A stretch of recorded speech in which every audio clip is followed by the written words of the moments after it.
Stand by, everyone. We're live in 5, 4, 3, 2, 1. Roll open. Tape roll. Give me full sound on tape. Sound up full. All cameras, set your shots. We have 30 seconds to the studio. CG, check the titles for the talent, please. Stand by to cue announce and cue announce. This week on JMU Today, we examine the growing problem of illiteracy in the Shenandoah Valley.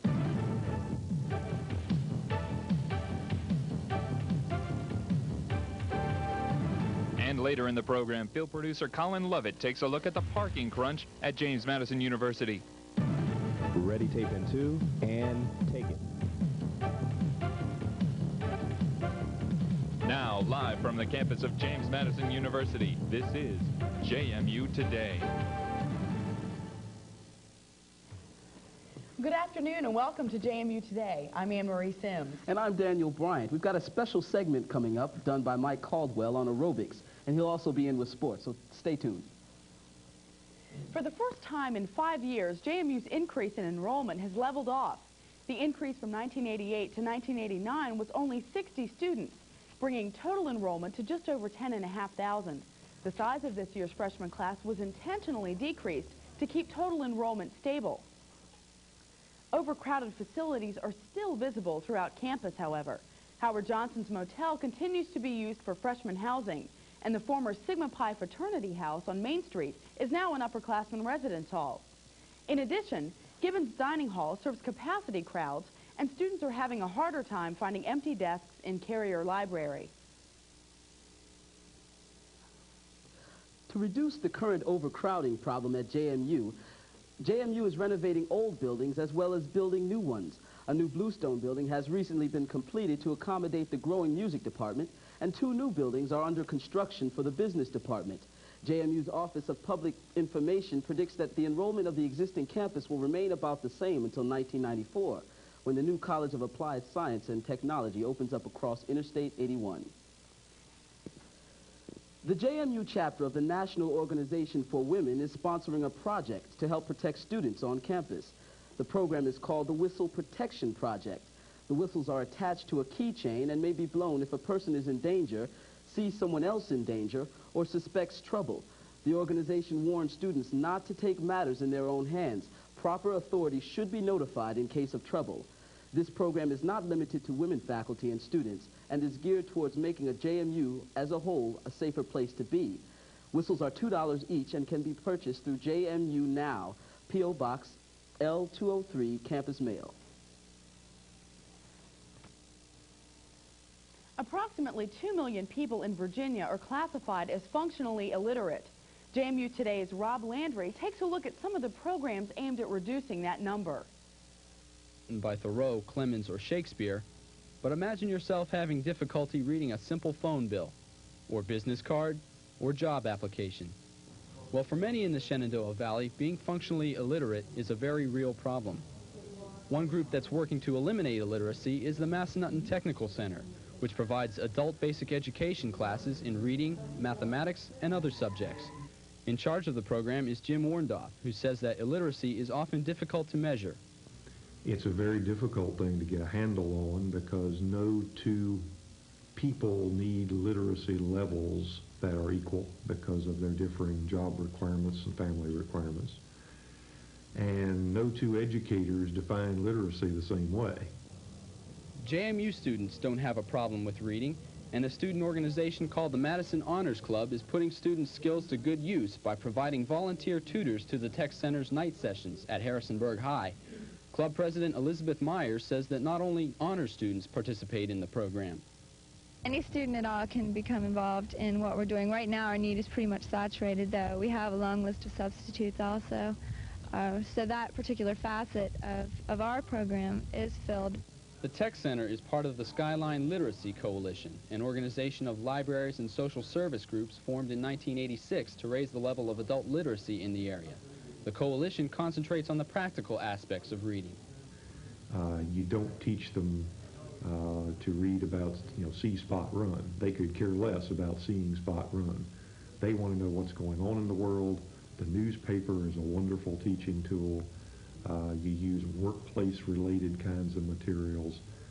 everyday living survival skill kinds of materials, things that they can relate to. They can say, oh yes, I need to know how to read that road sign so I can get from place to place. Or yes, I need to read labels on the cereal box so I can buy the right cereal, or on the prescription bottle so I'm giving my child the right medication. So you use a lot of real life examples. Not everyone who participates in the Skyline Literacy program will be running out for a library card, but they will be able to read the library's brochure. For JMU Today, I'm Rob Landry. You know, Dan, awareness has really been heightened lately concerning illiteracy in our country. Definitely. I was unaware of the fact that illiteracy was such a problem in this area. Yeah, I'm so glad we have a facility to take care of it. Definitely. Stay tuned. We'll be back in a moment.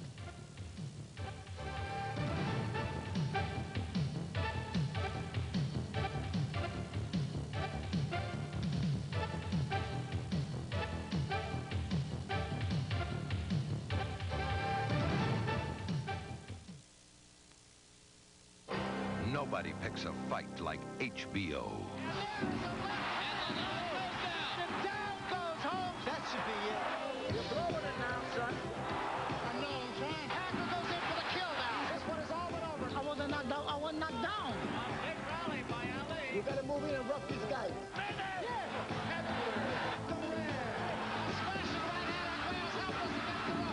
This may be the most brutal, even round you've ever seen in boxing. Spectacular right front, and Leonard is in trouble again. He's in a world of trouble right now. On the best side of pound for pound in the world. The left hand, and Camancho's hurt. Victory. Do it. We have a new era in boxing. Fight. Thomas trying to hold on, and down he goes. There's a left hand. He's down again. It's over. I can't lose. I refuse to lose. And he's down again. How do you like it? HBO, the network of champions.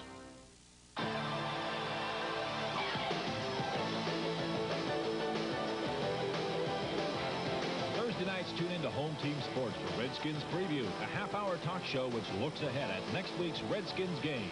Johnny Holiday and Dexter Manley talk football with Redskins players and coaches as the Skins prepare for their next game. Every Thursday night at 7:30, it's Redskins Preview exclusively on Home Team Sports. Every week, CNBC's Sports Business brings you the dollars and cents of sport. From the big bucks contracts to the latest sports marketing ploys, we follow the sports business world. CNBC will take you behind the scenes with America's team. We'll meet team owners, general managers, and the agents. Sports Business watches the turnstile spin and looks into the money made in college and pro sports. Every week, we'll keep you in tune with the multi-billion-dollar sports industry.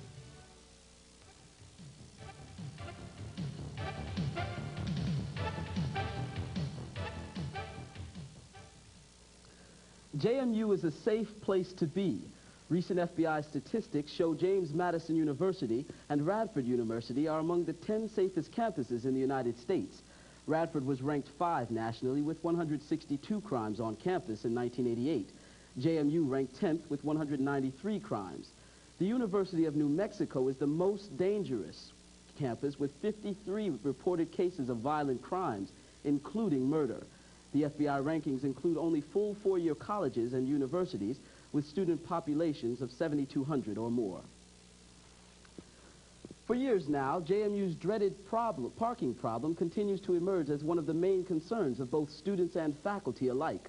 Field producer Colin Lovett takes a look at the situation and some possible solutions. Every year at JMU, the commuter parking lots seem to get more and more crowded. The lots fill up quickly, creating a frustrating situation for commuter students. If I want to try to get a spot, I have to be here at 8:15 in the morning for a 9 o'clock class. That's ridiculous. The director of university relations says the university has done an adequate job considering its rapid growth. Fred Hilton says the problem is in location, not in availability. If you consider not having a large number of parking spots close to academic buildings, we have a problem. If it's a question of whether or not there's parking here, there's not a problem. Faculty member Flip DeLuca says JMU's situation is not unique. But I went to Iowa State University and we had parking problems there too, and students even had to pay for parking. That might be a remedy here. And then there are the parking tickets. Campus police distributed over 23,000 of them last school year. Cadet Fred Gossain says that sometimes the cadets are harassed by students for issuing tickets. It's all part of the job. I understand that, but I just wish people would, let me do my job, because this is what I'm getting paid for. Students continue to search for prime spots close to classes. Even though chances are slim they will find one, some are skeptical that the situation will improve. Definitely a problem. It's been a problem. It's probably going to continue to be a problem. The university is going to conduct a study to measure student interest in running a shuttle bus service. The bus would carry commuter students who park at the Convocation Center to campus. In addition, the commuter lot across from Anthony Seeger Hall has been recently expanded. Until solutions are found and implemented, there may be only one group on campus not affected by the parking problems. For JMU Today, I'm Colin Lovett. Dan, do you have a car on campus? No, I don't. I just don't want to deal with the frustration of finding a parking space. Yeah. Stay tuned. My call will be back with sports. Back in a moment.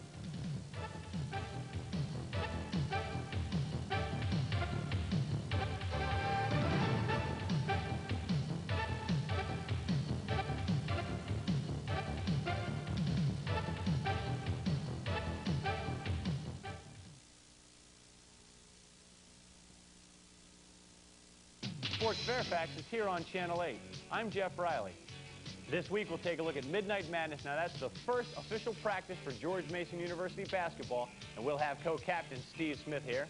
We'll also look at Paper Chase Farms, horse riding, their winter series, and Fairfax County's got a great volleyball league here in the fall. We'll look at AA volleyball. And don't you forget to let us know what you'd like to see here on Sports Fairfax. Tune in Thursdays at 8 and 10:30 p.m. and Fridays at 5:30 p.m. for Sports Fairfax.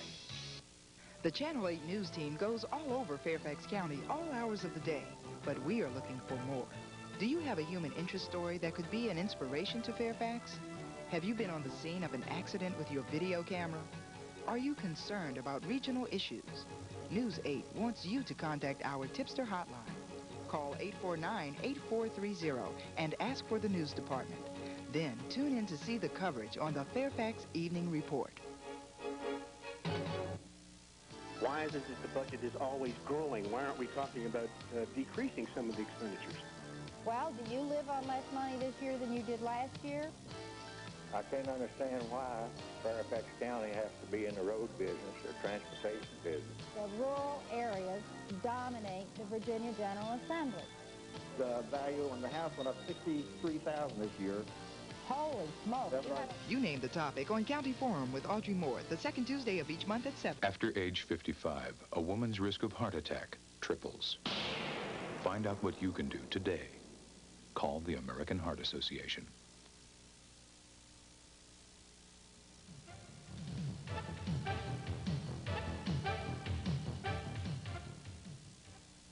Hello, everybody. I'm Mike Caldwell, and welcome to Duking It Out. Our first story involves the JMU field hockey team, and the field hockey team is 4-6-3 after 13 games. The win-loss total doesn't sound impressive, but the record is deceiving. The Dukes are sticking out narrow losses against some of the toughest teams in the country, and it was no different last Friday as Madison lost 3-2 to the third-ranked Providence Friars at JMU Stadium. The Dukes established early that they weren't intimidated by the Friars' 10-0 mark. JMU sophomore Melissa Myers pumps in this goal to stake the Dukes to a 1-0 advantage. But Providence answered with 2 goals of their own to take a 2-1 lead at the intermission. In the second half, following another Friars score, the Dukes mounted a comeback. Again, it was JMU's Melissa Myers converting on a corner play to narrow the gap to 3-2. But that's all the Dukes could muster as Providence shut down the Madison offense for the final 5 minutes to escape JMU Stadium with a 3-2 victory and an unblemished record. The NCAA President's Commission will submit legislation at their 1990 convention in January to shorten the college basketball season by a month and cut spring football practice in half.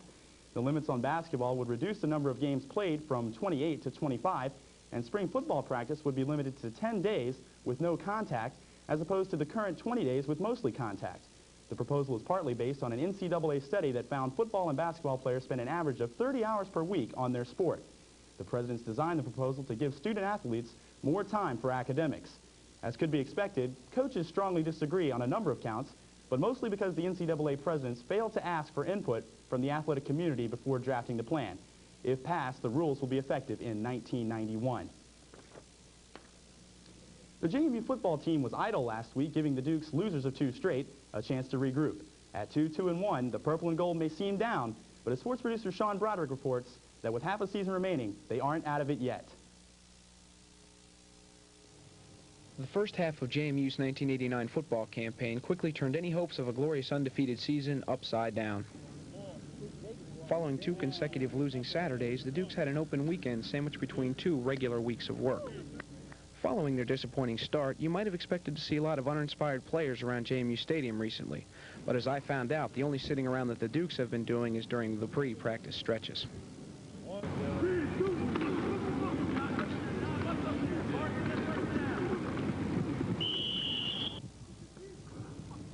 Taking a week off following 2 consecutive bitter defeats might allow some teams too much time to dwell on the negative. But as Dukes linebacker and defensive captain Darrell Thompson says, the Dukes recovered quickly and may have actually benefited from the extra time off. Well, you lose 2 games in a row, you're going to be down a little bit. But we've stuck together this week and been kind of tight the whole week. We were kind of down Monday. But as the week went on and progressed, we starting to get back to the way we were. The Dukes have 6 games remaining in the season and realistically must not lose more than 2 in order to have a chance at making the 1AA national playoffs. But looking ahead that far is strictly for the fans and the media, because for the next 6 weeks, the Dukes themselves are concentrating on achieving their goals 1 step at a time. The team attitude is one of that we're not going to quit, we're not going to lay down for anybody, and we're going to keep pushing. If we take 1 game at a time, and if we can win 1 game at a time, I think that we can, make this season a memorable season for the team, for the seniors, for the coaches, and even for the university. There is one thing this football team is undoubtedly looking forward to coming down the home stretch, and that is their home. 4 of the Dukes' final 6 games will be played in the friendly confines of JMU Stadium. And interestingly enough, oftentimes the fans that fill the seats don't understand how much influence they actually have on the outcome of the game. People don't realize how much that helps. It helps you a lot when you come out and those stands are full and those people are rowdy. And it kind of gets the other team down, especially when you're doing something good. Our team has a drive where we stop them, and that really gets everybody going, and that gets that other team discouraged. I think that helps out.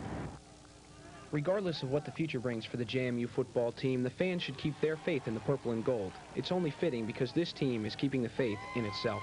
I just hope that our fans, get the enthusiasm and not quit on us, because definitely we're not going to quit on ourselves. After 14 opponent-free days, the Dukes return to the field for 6 straight weeks to close out the season. Coach Joe Przicki and the rest of the JMU football team hopes that those 2 weeks of work and rededication out here will lead to a lot of success and good news up there. I'm Sean Broderick, JMU Today Sports. Thanks a lot, Sean, for that great package. In our final story, the Baltimore Orioles have named former James Madison University pitcher Mike Linsky as their 1989 Minor League Pitcher of the Year. Linsky began the season with the Class A Frederick Keys of the Carolina League, but was quickly promoted to the AA Hagerstown Suns. The big left-hander went on to lead the Suns in 6 pitching categories while posting an overall record of 10-6 with a 2.70 earned run average. Linsky pitched for the Dukes from 1985 to 1988 and was then selected by the Orioles in the 9th round of last year's amateur draft. Well, that does it for sports, Anne Marie and Dan. I'm Mike Caldwell. Back to you guys. All right. Well, Mike, back to football. Parents' Weekend's coming up. Well, who are we playing? Well, Towson State is going to be in JMU Stadium, and the Dukes, again, with the week off, and Leon Taylor back, they should be ready for this one. Should be an exciting game. Yeah. Stay tuned. We'll be back after the upcoming football schedule. Stay tuned.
is getting a taste of the old country this semester.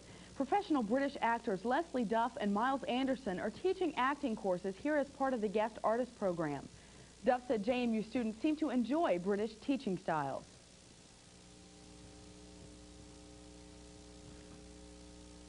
We are teaching differently, without doubt, but we've met no resistance at all.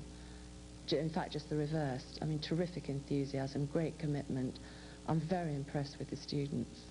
I think they're a great bunch. I'm delighted to be teaching them. They're just very open, very receptive to new ideas. I think the fact that we are working actors has helped us in that respect. She added that teaching drama in Britain is different than teaching in the U.S. The British teach drama primarily in drama schools to aspiring actors and rarely offer it as a part of a university curriculum. Duff said that her teaching experience at JMU has been very rewarding. Glass Onion, Tweed Sneakers, and Everything. These are just three of JMU's biggest bands, and no doubt they keep the feet tapping and the fingers snapping on campus. Field producer Margaret Conroy lets us know that the music scene is alive and well. Campus bands change as often as the weather in Harrisonburg. But like Virginia in the summer, some campus bands are really hot. Glass Onion is one such band and has been able to change with the time. In the beginning. I guess I have to field that one since I'm the in the beginning person. This is Genesis 1. Genesis 1. Glass Onion Mark 1 was, I formed it with Chris Rossback, who was a bass player for Ottoman and the Turks here a few years ago. And he and I got together with the drummer up in Northern Virginia and played once up there. And we talked to Leon the year before, just talking about getting together and jamming. And so when we came back to school, we called him, and he came over and played once and pretty much fell into place there.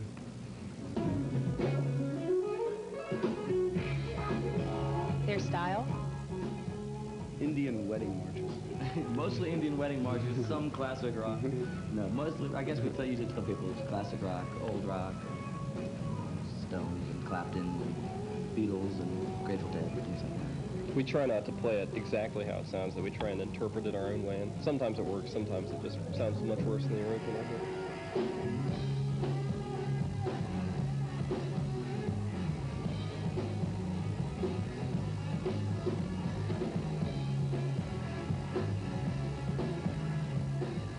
Other types of music can be heard at JMU as well. Rob Moulthrop of Tweed Sneakers explains their original musical style. Some progressive covers, a little bit of reggae, and ska. Okay, how would you classify style for people who don't know what it is? Reggae on 78. Yeah, if you have like an old turntable, put a reggae record on 78.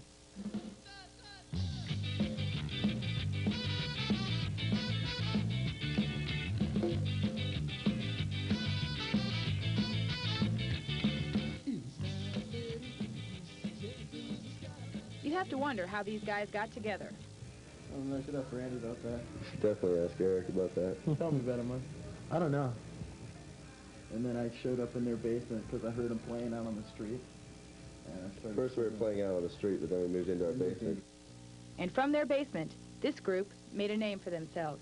They even have their own music video, which was produced by a JMU student. Sweat, sweat, sweat, dance, dance, dance. Never give me half a chance. The stage is what I'm feeling about you. What makes me feel the way I feel. Tequila shots and lemon peel. My love is just a bit more than a screw. The newest campus band seems to be headed for MTV. They have an energy-filled stage show that gets everyone involved. Everybody do one more time. It's big and it's scary. It's about 5 foot long. Their name? Everything. Really. Nobody really liked it at first because it's kind of a weird name. I like it a lot neutral. now, though. But it's like so all-encompassing. It's kind of like The Who. It's like, what?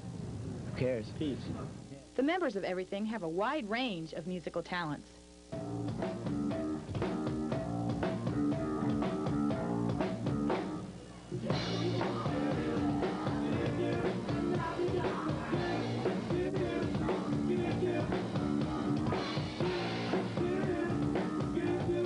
I could say this is the end of the thing is that Run DMC, like, they're for the urban people, and We're everything, and we're for the suburban people. This is Margaret Conroy for JMU Today. Is it Jane Fonda? Is it Richard Simmons? No, it's field producer Mike Caldwell with this week's special segment on aerobics. It's been said that real men don't eat quiche.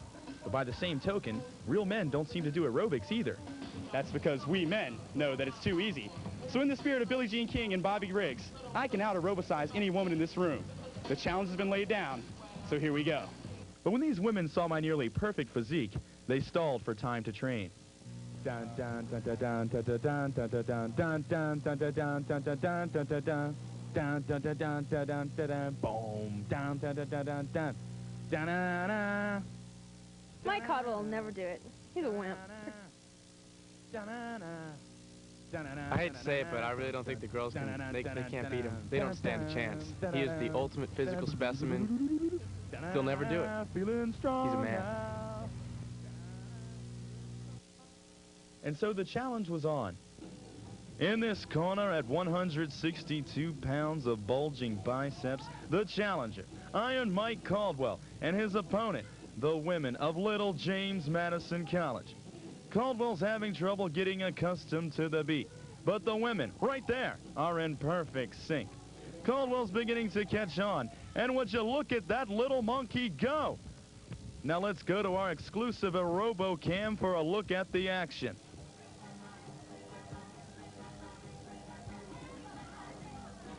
And while away, they've sensed Caldwell's weakness and moved to the legs. Caldwell, how are you feeling at this critical juncture? As you can see, I'm losing my motor coordination. I'm having trouble talking. I'm in bad shape, but it looks as though Caldwell is fading. Oh, geez, now I know what they mean by the term groin pull. And what is this? The challenger has dropped out of the competition. Perhaps Madison's macho man eats quiche after all. As you can see, I'm in a lot of pain right now. So I'll just turn it back to you in the studio, Dan and Anne-Marie. For JMU Today, I'm an intraction Mike Caldwell. Well, it looks like Mike had some trouble with that. Yeah, it sure does. Thank you for joining us today. I'm Anne-Marie Sims. I'm Daniel Bryant. See you next week. Bye-bye.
Stand by, everyone. We're live in 5, 4, 3, 2, 1. Roll open. Tape roll.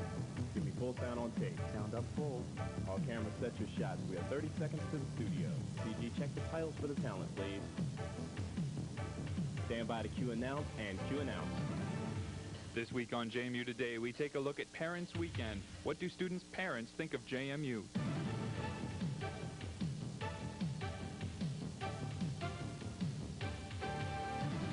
Then Paul Baker welcomes 10 students from Salamanca, Spain. What do they think of student life in America? Ready, tape in 2, and take it. Now live from the television production